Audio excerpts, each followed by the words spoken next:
Здравейте хора! Аз съм Божия Веса в моя канал и днешното видео ще бъде на тема колекция слаймове. Аз имам 5 слайма и сега ще ви ги покажа.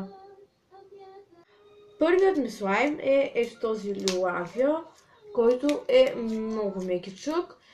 Той ми е доста отдавна и затова вече не се разтяга толкова, но все пак се разтяга. И горе-долу пука.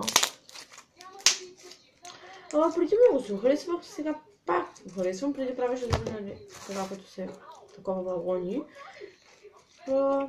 Да. Втория слайм, не знам дали е точно слайм, но ето го.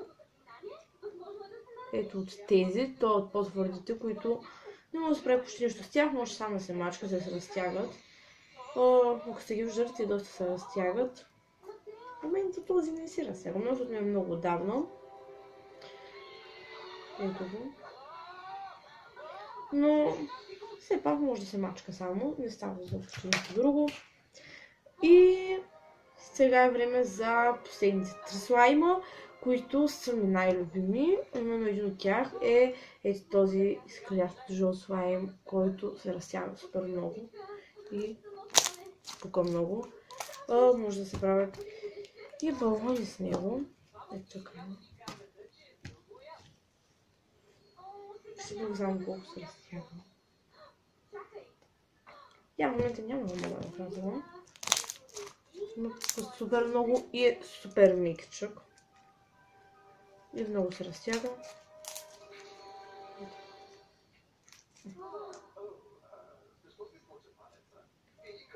И да.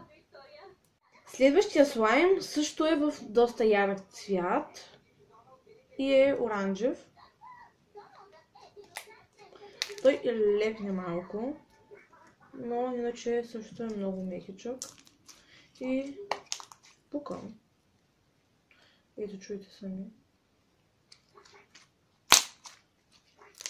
Не пука колкото жълтия, но той също е доста хубав и също се разтяга по-малко.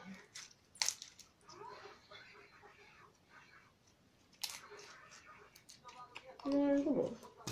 Също и той също може да разтяга така като другия. Ето ще дори. Стана балон. И да. Спомних се, че имам още един слайм и той е флом. Ето го. Той е най-лепнещия ми слайм. Ето. Дори не се разтяга като истинските фломове, защото мисля, че прекалих с стилопоровите топчета. Дори вече не е като слайм, защото той не беше направен от слайм и да му добавя топчета. И толкова за този слайм. И ето го последния ми слайм, който е в ярко-зелен цвят. Той се къса малко, но е доста разтеглив, поне според мен. Той също пука колкото останалите. Ви казах се късам. Ето. И е доста хубав. И той ми е най-нов. Но също може ето така.